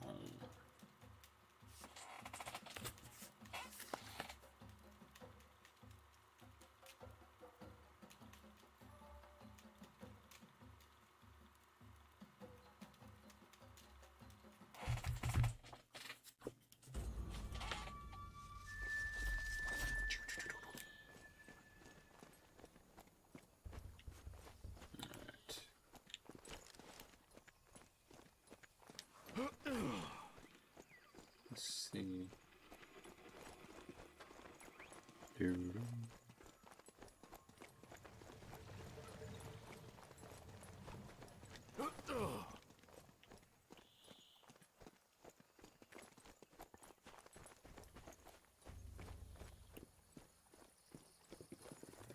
What a perfectly delightful looking little spot. Take the greatest of care here, Brigade.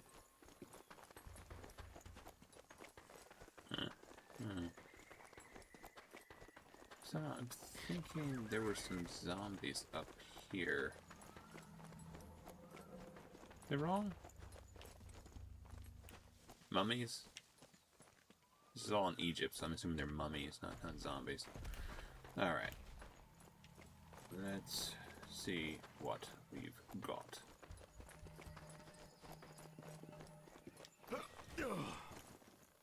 Parkour!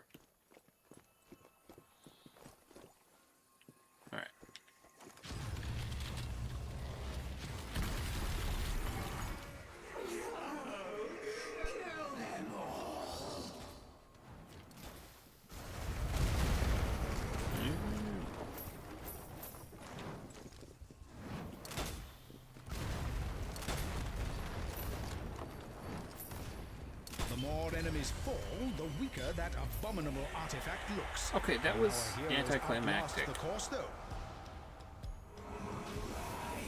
Oh, never mind. There we go. More like it.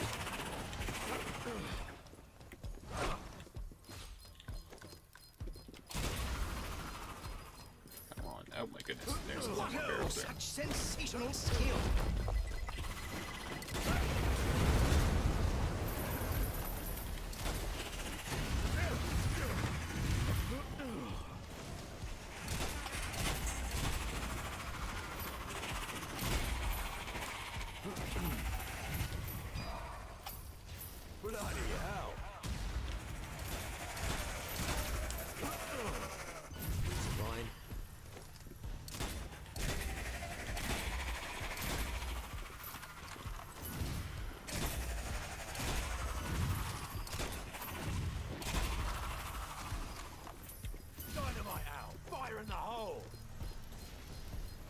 Oh, that's ammo. Okay.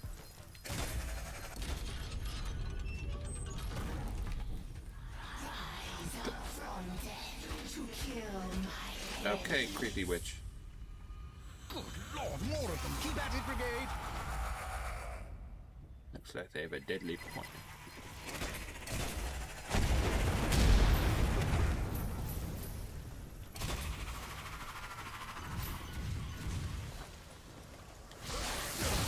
Shit. Shit. Alright.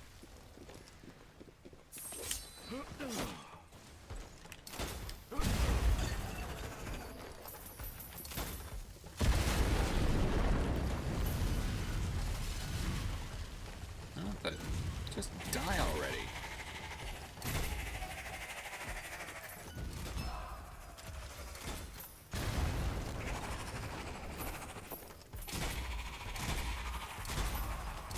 Okay, that's what I get for saying anticlimactic.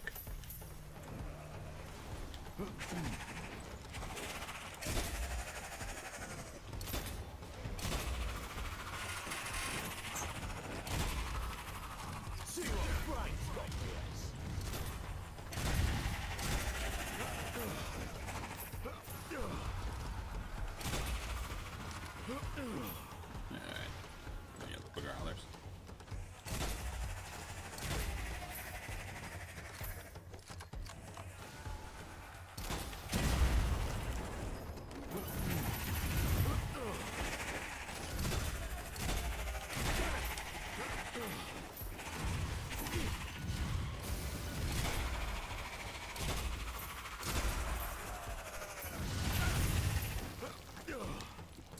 Okay.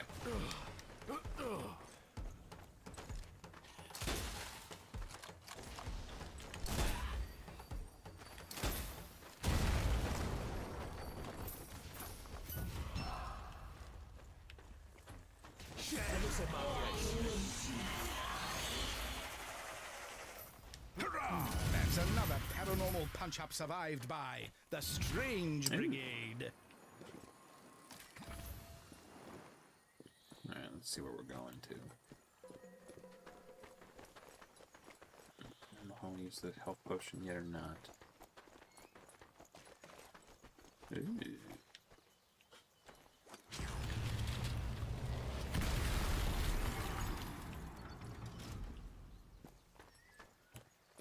You're almost there. Harbin's notes say Get the that entrance to the medicine hidden down, temple you is at brigade. the valley's end. Hidden temple? 5 Guinness says it's full of nothing but trouble. The terrible jolly truth. good. A nice bit of reading. That's Harbin always is fun. insane. The presence I have felt was his own madness. A dark twin controlling his body and mind. The strange brigade must be summoned. It has always been with us, a slave of Seteki looking to resurrect and unleash her evil into the world once more. What?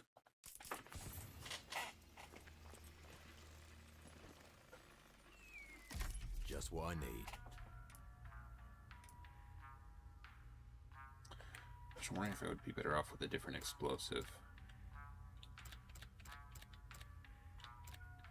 It doesn't have the best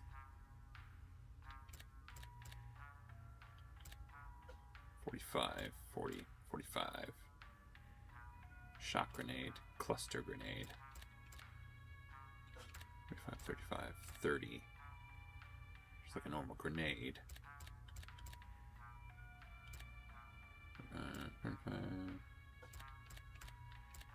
I think I'm gonna stick with the dynamite.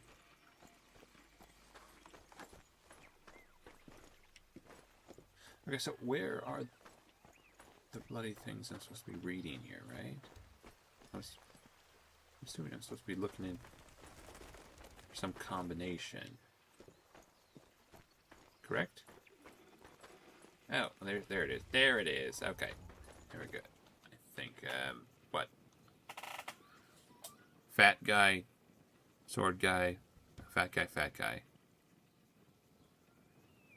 Goat, spear guy, and fat guy, spear guy.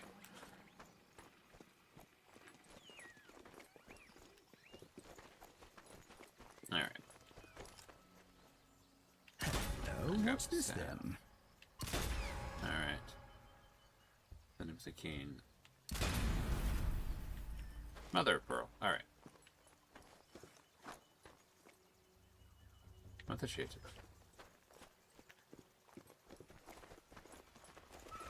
Wait, am I reading this wrong? Or is it? No, spear guy, goat. Spear guy. No, fat guy, spear guy. I'll say old guy. It's the guy with a walking stick, right? Old guy, spear guy, goat. Old guy, spear guy. Alright.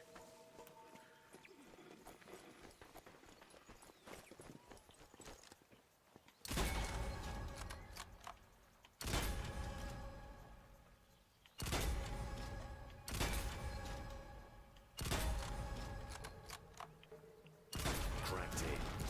Hoorah!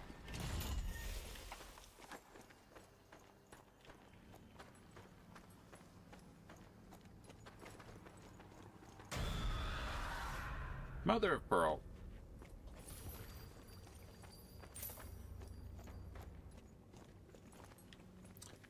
Am I supposed to be doing something? Just shooting stuff?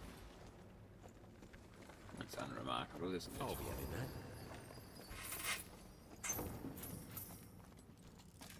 Such lovely loot. Yes, indeed.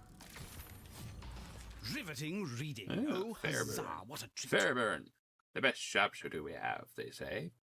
A born killer, not a gentleman by any means, but certainly the right chap for a certain kind of task? The man paused, looking sharply at the slight figure sitting across from him. In the street outside, the only sound was the soft footsteps of the police officer on duty at the door to the building. But surely you're not thinking of recruiting him into that damnable outfit of yours? He's a loose cannon, I tell you.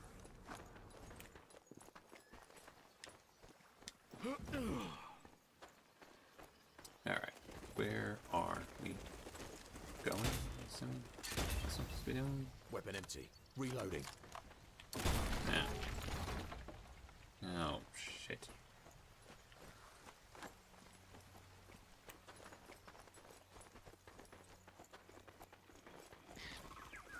Ammo. Crafted stuff. This'll be useful.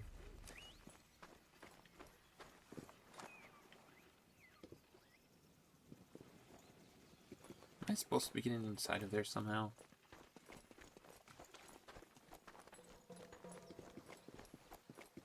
I don't think so, right? Oh no, there's a way inside of here. Okay.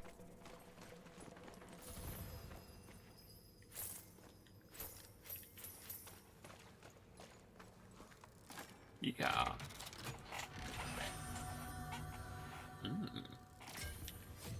Magical munitions. Oh, what a delight.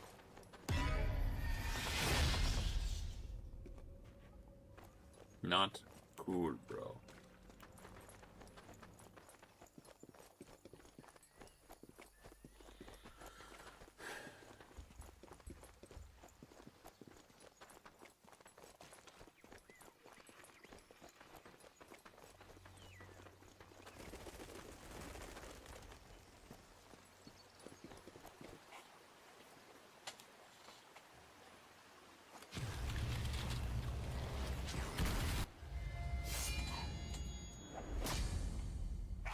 holding it wrong. Is that all they have left to try and stop the brigade? Forward guards. Armored attackers here to defend their queen. Simps. There's a bunch of simps. I'm afraid of you. That. Goodness sake. Throwing dynamite. Look sharp.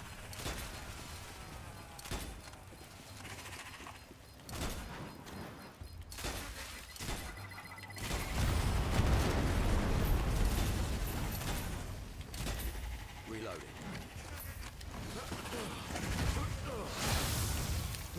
Mother of pearl. I think I really know what these guys mean. Wonderful wall up there.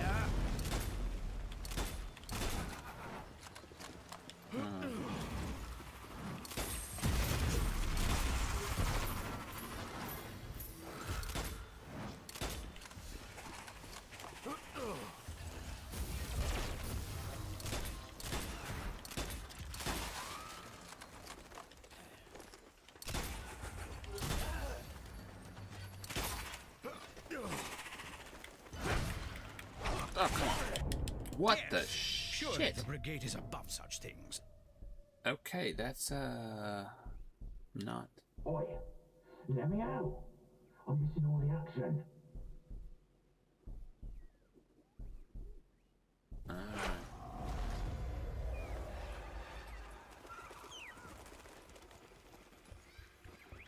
I'll have that.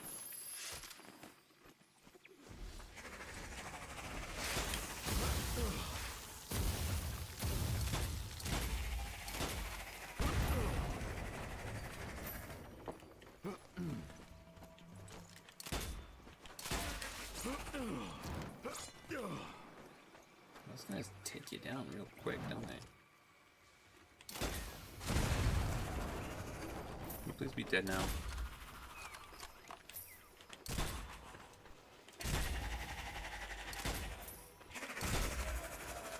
Resupply.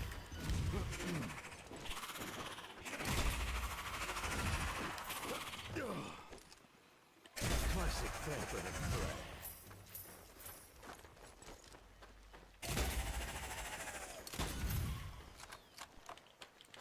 So I'm assuming if you die without a potion, that means you have to just die? I maybe just prefer to.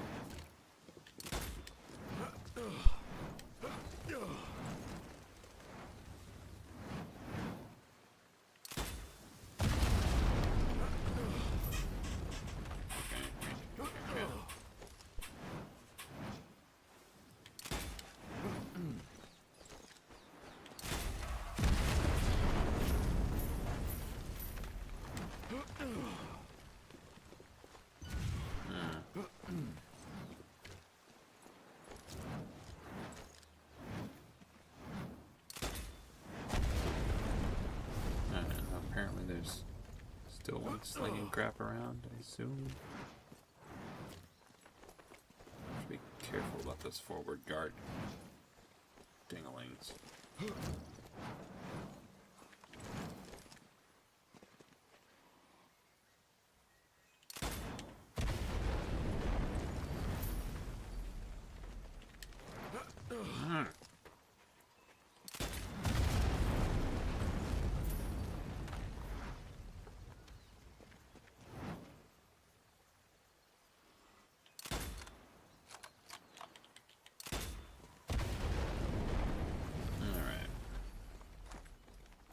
Now, What's this?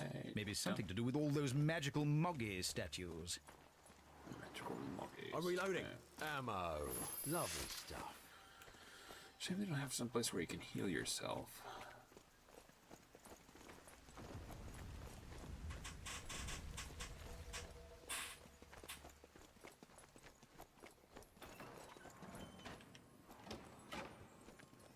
Ooh, hello. Fantastical firearms, huzzah! Lee Ensham scoped no less, cracking.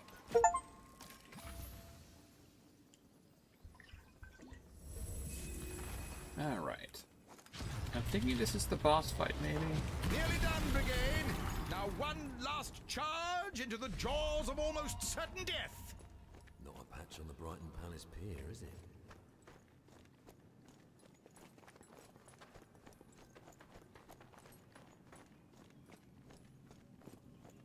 Now.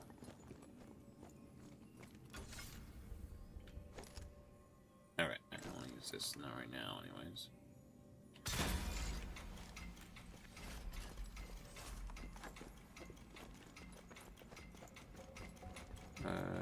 Yeah.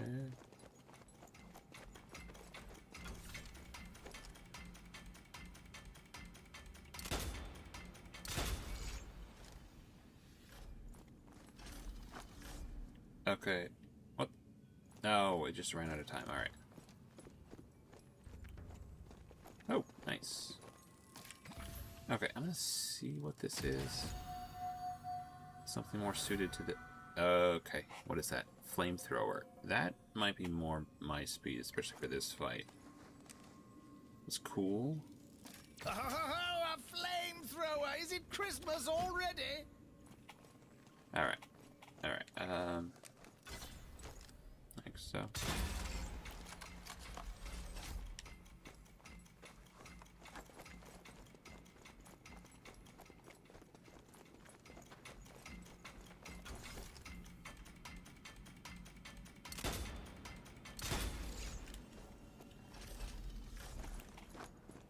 Or am I hitting the wrong...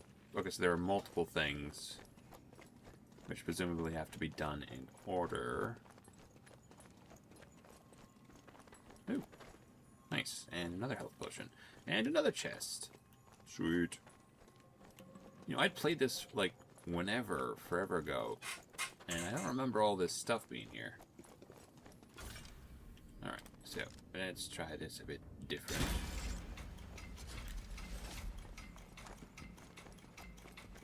Like so.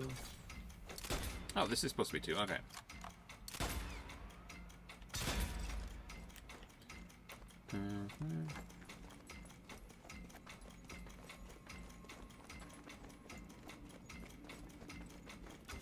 Number 3.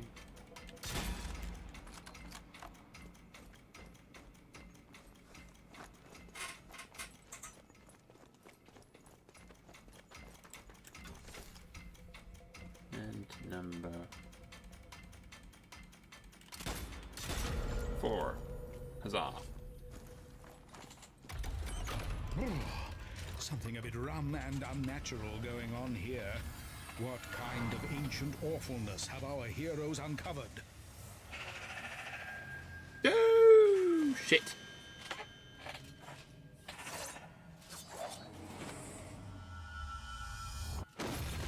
Parkour.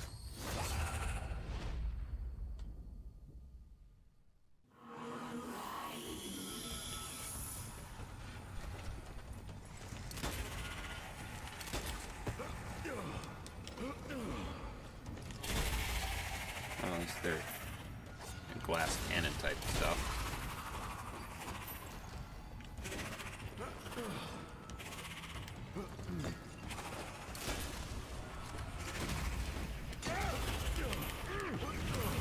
Shit.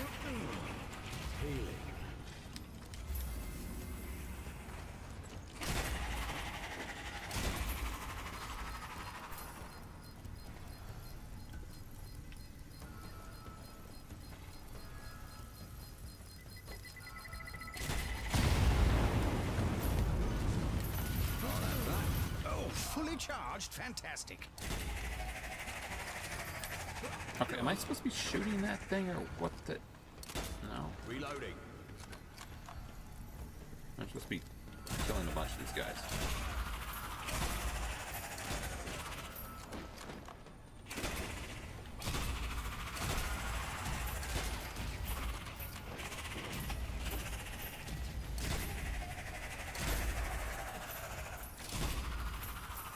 Come on then, you spooky sods.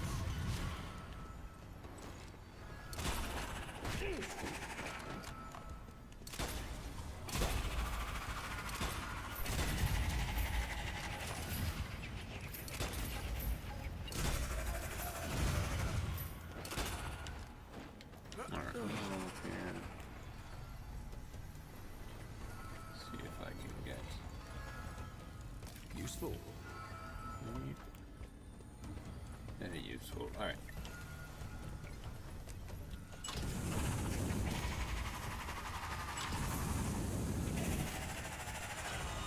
What's Alright, this? soul A cage. weakness, perhaps? Can our heroes now damage this sinister soul cage? Keep up. Either he's Yeah. a goner or we are.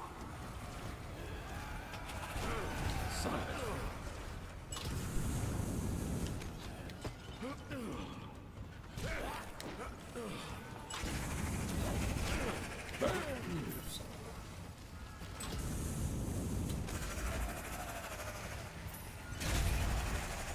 Alright.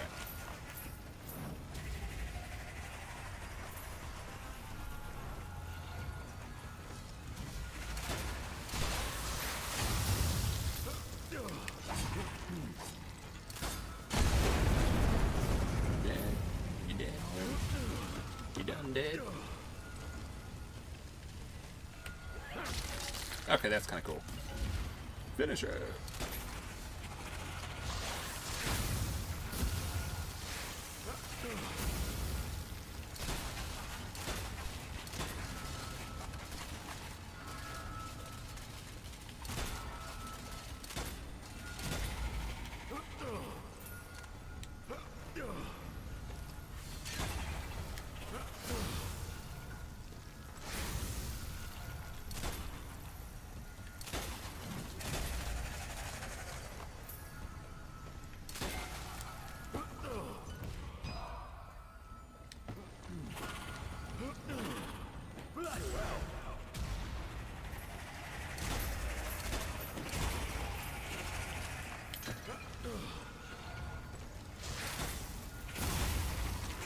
Dynamite out! Fire in the hole!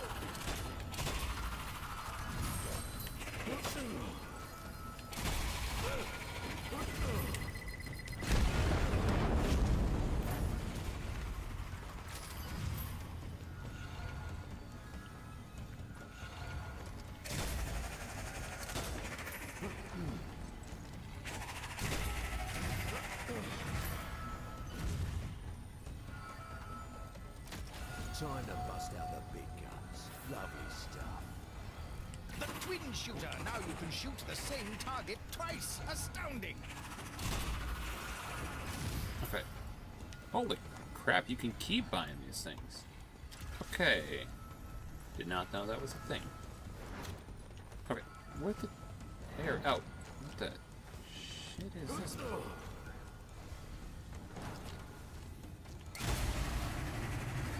Oh, well, that makes sense.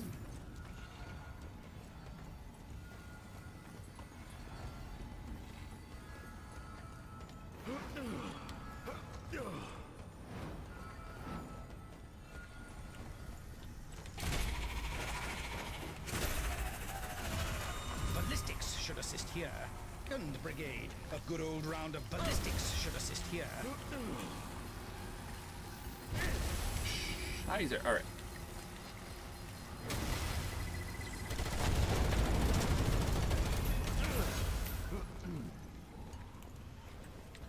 Alright, I'm gonna save that.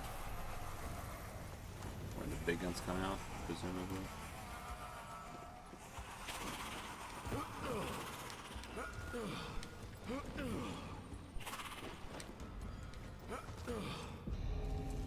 Oh shit. A rumbling in the deep. What on earth could... Oh, good lord! What monstrous miscreation is this? Mummy Minotaur. Champion of Sateki charges forth to crush Sateki's foes. Now.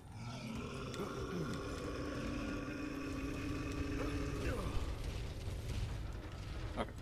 Where's the shit? Alright. Alright, I take it back.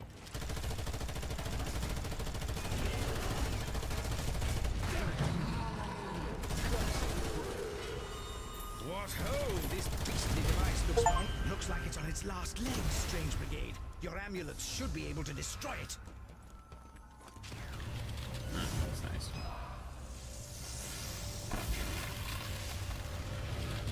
Celebratory drink. Hurrah! There's one in the eye for the Witch Queen of the Yeah. Damned. What They did. horrifying hocus pocus was that? Have our hero stumbled upon the source of Seteki's sinister powers?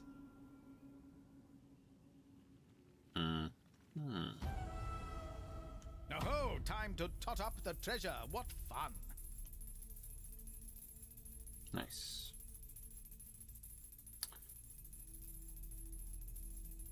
Okay, I kind of want to see the beginning of the next one.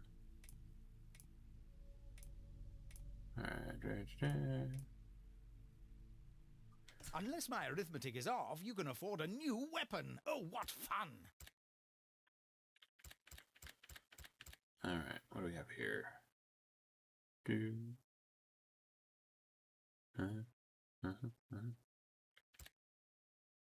Lee Ensham.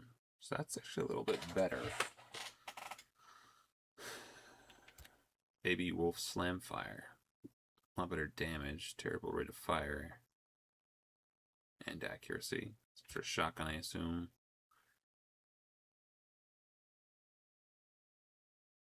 Fire.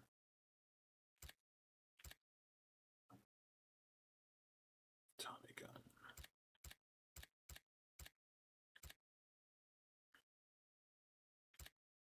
Hmm. 15 rounds. 1 round. That's the thing, I kind of halfway like the ones that are just like a simple reload. So there's no, oh, wait a minute. Okay, so can't even buy most of these anyways.